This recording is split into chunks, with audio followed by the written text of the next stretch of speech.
भारत में 125 crore mobile phone user हैं, जिसमें से 90% प्रीपेड प्लान के यूजर हैं। सर, आज मैं प्रीपेड प्लान के जो मोबाइल यूजर्स हैं उनकी ओर से दो समस्याएं उठाना चाहता हूं। सर, पहली समस्या है कि रिचार्ज खत्म होने के बाद आउटगोइंग के साथ साथ इनकमिंग कॉल का भी बंद होना। सर, जब प्रीपेड प्लान एक्सपायर होता है या मोबाइल रिचार्ज की वैलिडिटी खत्म होती है तो आपकी आवाज बंद कर दी जाती है। फोन मेरा, सिम कार्ड मेरा, नंबर मेरा।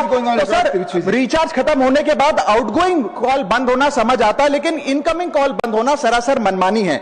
सर, हमारा मोबाइल नंबर आज हमारी डिजिटल पहचान बन चुका है।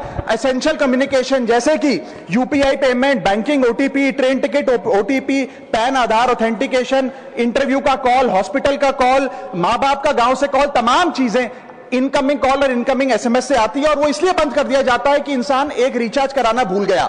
सर, इनकमिंग कॉल बंद करना is not stopping of a service, ये हमारे राइट टू कम्युनिकेशन को स्टॉप करने जैसा है। सर, जैसे आपका आधार कार्ड इसलिए एक्सपायर नहीं हो जाता कि आपने डिटेल अपडेट नहीं करी, या आपका बैंक का खाता इसलिए बंद नहीं हो जाता कि आपने मंथली डिपॉजिट जमा नहीं किया, या आपका वोटर आईडी इसलिए सस्पेंड नहीं हो जाता कि आप एक चुनाव में वोट डालना भूल गए। ठीक उसी तरह आपका मोबाइल नंबर इसलिए सस्पेंड और डीएक्टिवेट नहीं होना चाहिए कि आप एक रिचार्ज भूल गए। सर, मैं सदन में फ्री आउटगोइंग की मांग नहीं कर रहा, फ्री डेटा की मांग नहीं कर रहा, लेकिन इनकमिंग कॉल फैसिलिटी की गारंटी होनी चाहिए। मेरी 3 स्पेसिफिक मांग है। पहली, प्रीपेड मोबाइल कनेक्शन में इनकमिंग कॉल और इनकमिंग एसएमएस कम से कम 1 साल तक कंटिन्यू रहे, चलता रहे from the date of the last recharge, ताकि एसेंशियल कम्युनिकेशन चलती रहे। दूसरी, deactivation of the mobile number after 3 years. ऐसा ना हो कि आपका मोबाइल नंबर किसी को आपका मोबाइल नंबर बंद करके किसी और को अलॉट कर दिया जाए। कम से कम 3 साल का ग्रेस पीरियड देना चाहिए from the date of the last recharge. And third demand, mobile operator should introduce a low cost incoming only plan. वो लोग जो सिर्फ इनकमिंग के लिए फोन रखते हैं उनके लिए, जैसे कि 10 रुपए में 180 दिन की इनकमिंग कॉल की फैसिलिटी, इस प्रकार की स्कीम्स मोबाइल ऑपरेटर को लानी चाहिए।